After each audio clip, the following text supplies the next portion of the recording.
Hi everyone, it's Tamara here for the Sweet November Stamps Christmas Cheer YouTube Hop and Giveaway. If you wanted to check out the description box below, it has all the details on how to enter this awesome giveaway competition and your chance to win the entire new release. Today I'll be doing an interactive card and also doing some COPIC colouring using the new stamp set Signs of the Season and the City Sidewalk Background Builder. So let's get started. I've already stamped out the background builder and also just the legs of my little moose that I'll be using for this interactive card. Now I just wanted to extend his legs because I'll be having his body sitting over him and it will be moving back and forth. So I want to make sure that you have enough legs going up the wall so that when he does move back and forth, they're not going to show underneath his body. So initially I'm always a cautious drawer. It's not my forte. So I just drew in the lines with a pencil and now I'm going in with a multi-liner to get those drawn in. Now I'll just put on some music while I do the Copic colouring of the moose and also the city sidewalk background.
as you can see, because his legs are already on the background panel, I have not stamped the leg portion of this moose, and I'm just going to fussy cut him out now directly against the stamped outside lines, because obviously he will be sitting over that scene and over his legs, so it's best to do a complete cut right up to him and not leave a white border around. You can do, but I just find it looks better on an interactive card if it's cut up right to the edge.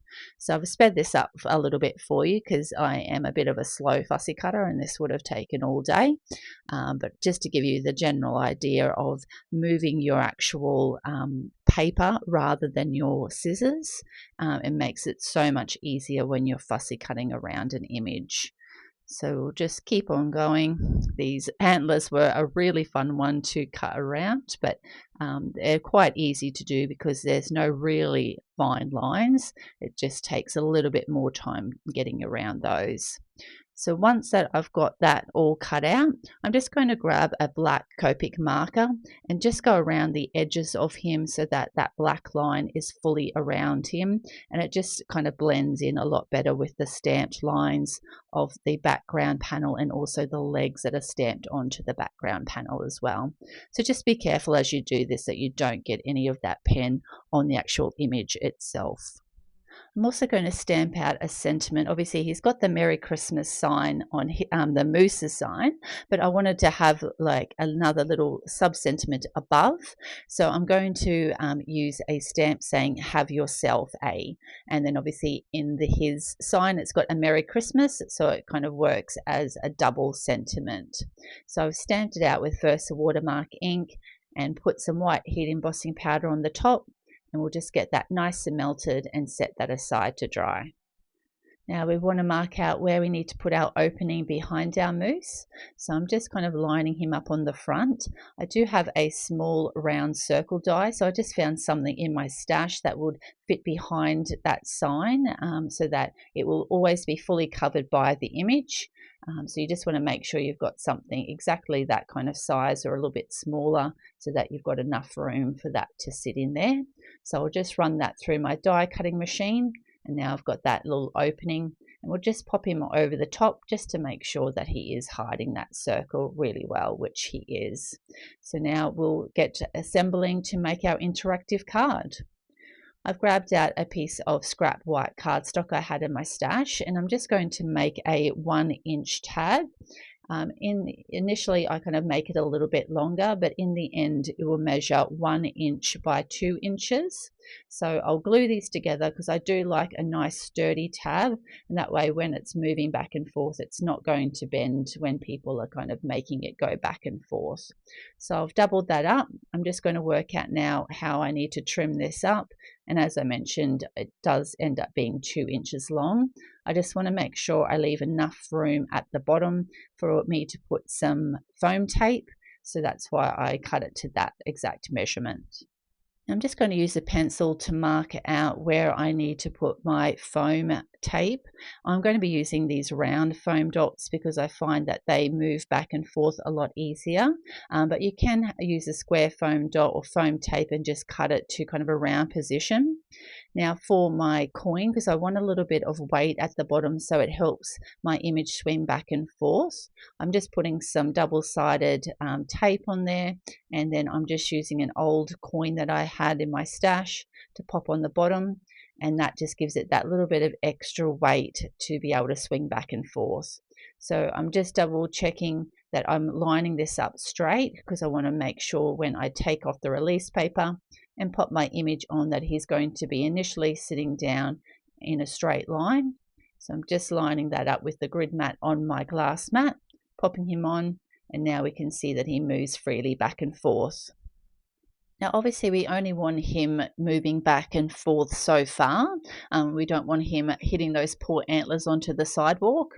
So I'm just working out where I want him to actually swing to. So I've grabbed some foam tape and just popping it on one side, then working out where I need it on the other side as well. So now that will only go back and forth so far.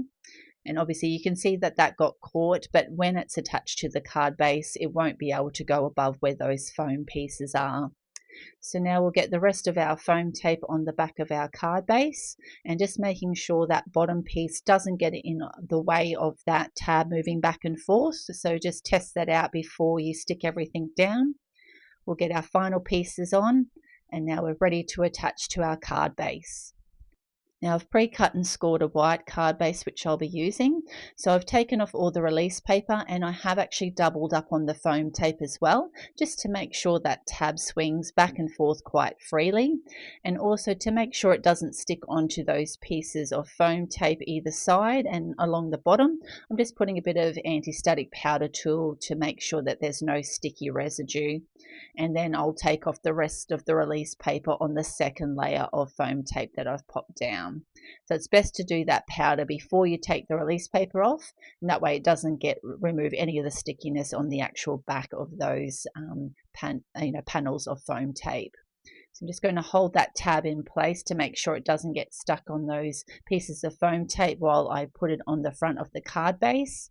And I'm just going to leave a little white border around the edges on all four sides. So just making sure I'm lining it up evenly on all sides. And we've got that now attached. Now that that heat embossing powder is cooled down, I can wipe off the anti-static powder tool with a cloth and grab out a sentiment strip die to cut out our sentiment. So I'm just going to line this up one end, and then I'll run it through a second time through my die cutting machine to create the perfect size sentiment strip, because that was obviously a little bit long. Now I want this to look like it's a sign on the building, so I'm just kind of going to add it right to the middle of that building just behind him, and then obviously he's got his Merry Christmas on the sign. So I'm just going to glue that directly down, because obviously we do have that double layer of foam tape on the back of that card base. So I'll just make sure that's nice and straight and stuck down.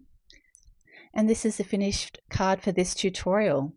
As soon as I saw this stamp set, I knew I wanted to have this moose moving back and forward, waving his sign at passing traffic and pedestrians. I hope you've enjoyed this card making tutorial, and I hope you get to check out all the other videos on the hop, and I wish you all the best of luck to win the amazing giveaway. Thanks so much for watching. Have a great day. Bye.